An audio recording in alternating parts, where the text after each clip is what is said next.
हिंदी की ऑनलाइन कक्षा में आप सबका पुनः स्वागत है। बच्चों, आज हम विराम चिन्ह के बारे में पढ़ेंगे। विराम का अर्थ है रुकना, ठहरना। भाषा के द्वारा हम विचारों तथा भावों को प्रकट करते हैं।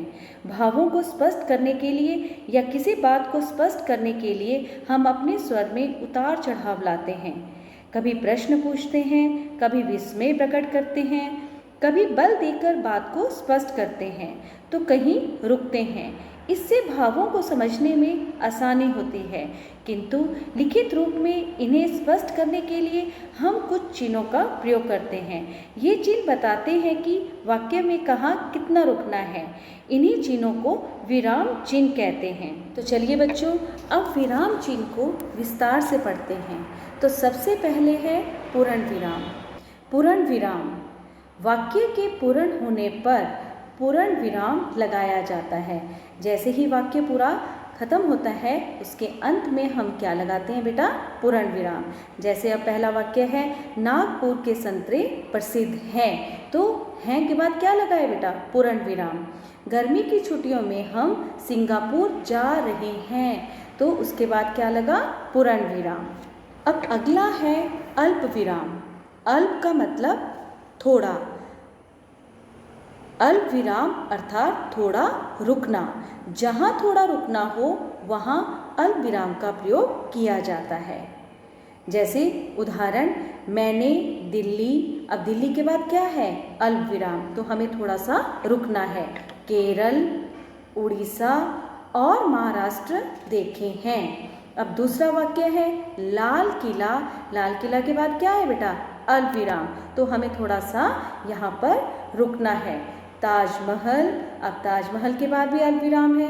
कुतुब मीनार मुगल कालीन इमारतें हैं। तो यहाँ पर हमने समझा कि जहाँ अल्प विराम, जिस शब्द के आगे अल्प विराम का इस्तेमाल किया जाता है, तो वहाँ हमें थोड़ा रुकना होता है। अब तीसरा है प्रश्नवाचक चिन्ह। प्रश्न पूछने वाले वाक्यों के अंत में प्रश्नवाचक चिन्ह लगाया जाता है। अब जैसे प्रश्न पूछे जाते हैं, उसके वाक्य में कौन सा चिन्ह लगाया जाता है बच्चों? प्रश्नवाचक चिन्ह। जैसे अब उदाहरण के तौर पर यहाँ पहला वाक्य पढ़ेंगे, क्या तुमने अपना कार्य समाप्त कर लिया? क्या, जहाँ पर क्या, क्यों, कैसे अगर आए वाक्य से पहले, तो वाक्य के अंत में किस चिन्ह का प्रयोग किया जाता है? प्रश्नवाचक चिन्ह। ख, माँ आज खाने में क्या बनाया है? तो क्या, जहाँ जिस वाक्य के बीच में क्या आ गया, अब क्या लगेगा बेटा? कौन सा चिन्ह लगेगा? प्रश्नवाचक चिन्ह। बच्चा अपनी माँ से पूछ रहा है कि माँ आज खाने में क्या बनाया है। ठीक है, तो ये कौन सा चिन्ह यहाँ पर इस्तेमाल होगा? प्रश्नवाचक चिन्ह। विस्मयादि बोधक चिन्ह। अब विस्मयादि बोधक चिन्ह कहाँ इस्तेमाल किया जाता है? आइए उसके बारे में पढ़ते हैं। हर्ष, शोक, आश्चर्य, घृणा आदि भावों को प्रकट करने के लिए विस्मयादि बोधक चिन्ह का प्रयोग किया जाता है। जैसे उदाहरण के तौर पर धत, ऐसा नहीं कहते। अब धत के बाद कौन सा चिन्ह आया? विस्मयादि बोधक चिन्ह। आह कितना सुहावना मौसम है, तो आह के बाद कौन सा चिन्ह आएगा बेटा? विस्मयादि बोधक चिन्ह। जहाँ भी हमें कोई खुशी प्रकट करनी होती है या दुख प्रकट करना होता है या हैरानी प्रकट करनी होती है, तो वहाँ पर हमारा विस्मयादि बोधक चिन्ह का इस्तेमाल किया जाता है।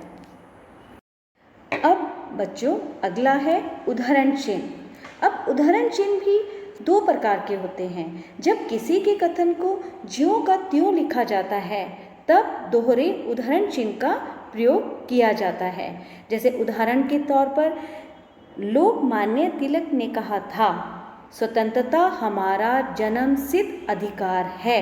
तो बच्चों यहाँ पर दोहरे उदाहरण चिन्ह का इस्तेमाल किया गया है, क्योंकि यहाँ पर जो वाक्य बोला गया है वो ज्यों का त्यों ही लिखा गया है। जैसे लोकमान्य तिलक जी ने जो कहा था, जो उनका नारा था, तो वो नारा हमारा ज्यों का त्यों लिखा गया है। इसीलिए यहाँ पर दोहरे उदाहरण चिन्ह का इस्तेमाल किया गया है। अब जैसे लेखक, लेखक का नाम, पुस्तक का नाम, उपनाम आदि लिखते समय इकहरे उद्धरण चिन्ह का प्रयोग किया जाता है।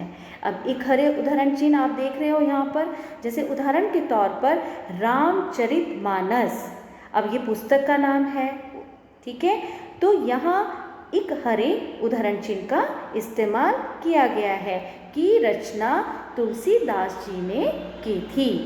अब दूसरा वाक्य है रामधारी दिनकर हिंदी के एक उत्कृष्ट कवि थे, तो इस दिनकर को भी इन्होंने इकहरे उसमें चिन्ह उद्धरण चिन्ह में लिखा है।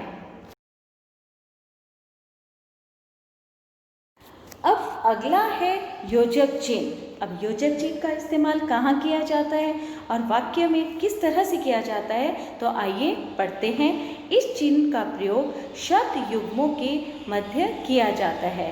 उदाहरण के तौर पर जैसे वह दिन रात मेहनत कर अपने परिवार को पालता है।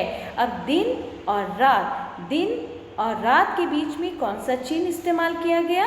योजक चिन्ह, क्योंकि ये दोनों शब्द युग्म है और शब्द युग्मों के मध्य कौन सा चिन्ह इस्तेमाल किया गया? योजक चिन्ह। कहते हैं कि हानि लाभ यश अपयश सब देने वाला ईश्वर है। अब हानि लाभ के बीच में भी योजक चिन्ह का इस्तेमाल किया गया और यश और अपयश के बीच में भी योजक चिन्ह का इस्तेमाल किया गया। अब अगला है निर्देशक चिन्ह। इस चिन्ह का प्रयोग उदाहरण देते समय संवाद के नाम के बाद सूची आदि में किया जाता है।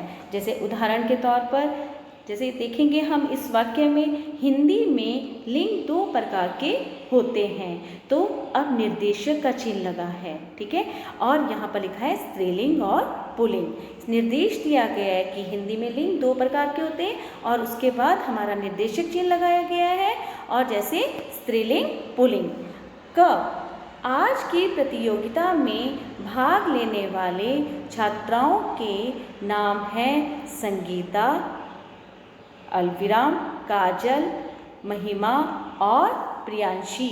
तो इस तरह से यहाँ पर आज की प्रतियोगिता में भाग लेने वाली छात्राओं के नाम है के बाद निर्देशक चिन्ह का इस्तेमाल किया गया है। अब अगला है कोष्टक। वाक्य में प्रयुक्त कठिन शब्दों का अर्थ प्रकट करने के लिए, नाटक आदि में भाव का संकेत करने के लिए कोष्टक का प्रयोग किया जाता है। जैसे उदाहरण के तौर पर क धर्मराज युधिष्ठिर ने धर्म और सत्य की रक्षा की। अब युधिष्ठिर को हमने कोष्टक में लिया गया है। अब धर्मराज कौन थे? युधिष्ठिर थे, इसीलिए इन्होंने युधिष्ठिर को कोष्टक में लिया है। अब अगला है पितामह भीष्म का वध शिखंडी ने किया।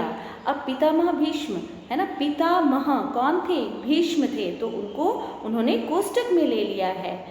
आगे है मैं आपकी सामर्थ्य मतलब क्या मतलब हुआ? सामर्थ्य का अर्थ क्या है? शक्ति। शक्ति को उन्होंने कोष्टक में ले लिया है, जानता हूँ। अब अगला है लाघव चिन्ह। अब लाघव चिन्ह के बारे में हम पढ़ेंगे। शब्द को संक्षिप्त रूप में लिखने के लिए इसका प्रयोग किया जाता है। जब हम किसी शब्द को संक्षिप्त रूप में लिखते हैं, यानी कि छोटे रूप में लिखते हैं, जैसे अब पंडित हमने लिखना है, लेकिन हम पंडित पूरा नहीं लिखेंगे, हम प लिखेंगे, प के ऊपर अनुस्वार लगवाएंगे और साथ में लाघव चिन्ह लगेगा। उससे हमें पता चल जाएगा कि हम पंडित लिखने वाले थे, ठीक है। जैसे डॉक्टर, अब डॉक्टर हम पूरा नहीं लिखेंगे, हम डा लिखेंगे और उसके साथ लाघव चिन्ह लगाएंगे, तो वो डॉक्टर ही लिखा जाएगा। अब प्रोफेसर के ऊपर भी हम क्या लगाएंगे? साथ में क्या लगाएंगे? लाघव चिन्ह लगेंगे, हम पूरा शब्द नहीं लिखेंगे। अब यहाँ पर उदाहरण के तौर पर दिया गया है पंडित, जैसे प के आगे लाघव चिन्ह, हमें पता है हमने पढ़ना इसको पंडित ही है, लेकिन हमें लिखना ऐसे है जैसे आपको यहाँ पर लिखा है, प के ऊपर अनुस्वार और साथ में लाघव चिन्ह। नेहरू बच्चों को बहुत प्यार करते थे। डॉक्टर, अब डॉक्टर का डा लिखा है और साथ में लाघव चिन्ह लगाया है। शैली आज नहीं आएंगी। तो इस तरह से लाघव चिन्ह का इस्तेमाल जो है किया गया है। अब अंतिम है हंस पद। हंसपद क्या होता है? बेटा अक्सर आप बच्चों के साथ यह प्रॉब्लम आती है कि जब भी आप वाक्य लिखते हैं, लिखते लिखते आपका कोई शब्द छूट जाता है और आपको उसको लिखना ज़रूरी होता है, तो आप क्या करते हैं? नीचे जैसे अब यहाँ समझेंगे, लिखते समय जब कोई शब्द या कोई अंश छूट गया हो तो उचित स्थान पर, जिस स्थान पर वो शब्द आना है और जिस स्थान पर आपसे वो शब्द छूट गया है, इस चिन्ह को लगाकर उसे लिखा जा सकता है। जैसे मैंने अभी आपको बताया कि जिस वाक्य को आप लिख रहे हैं और वाक्य को लिखते लिखते आप कुछ लिखना भूल गए और नीचे आप लिखेंगे हंसपद का चिन्ह लगाएंगे और उसके ऊपर आप उस शब्द को लिखेंगे। जैसे उदाहरण के तौर पर हमें विद्यालय की, अब मैंने क्या लिखा था? हमें विद्यालय की, अब मैं और लिखना भूल गई थी, से मुगल गार्डन दिखाने ले जा रहे हैं। अब हम और लिखना अगर भूल गए हैं तो हम नीचे हंसपद लगाएंगे, हंसपद चिन्ह लगाएंगे और ऊपर संकेत करते हुए यहाँ पर और लिखेंगे। अब दूसरा वाक्य है मुझे अपना देश, अब यहाँ पर प्राणों लिखना था लेकिन हम भूल गए तो हमने हंसपद लगाया, चिन्ह लगाया और ऊपर हमने प्राणों लिख दिया, से भी प्यारा है। तो अपनी, जैसे हमने अभी सीखा कि अपनी बातों और भावों को स्पष्ट करने के लिए लिखते समय विराम चिन्ह का प्रयोग किया जाता है और विराम चिन्ह के प्रयोग से वाक्य के अर्थ में भी भिन्नता आ जाती है। धन्यवाद।